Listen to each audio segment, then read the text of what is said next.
విడిపించుట అని ఒక దృశ్యాన్ని మీరు ఊహించుకోండి.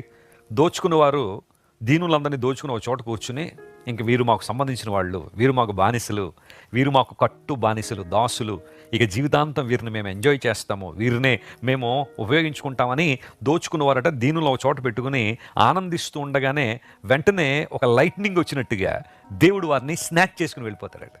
అంటే అర్థం ఏంటి? విడిపించుకుని వెళ్ళిపోతాడు.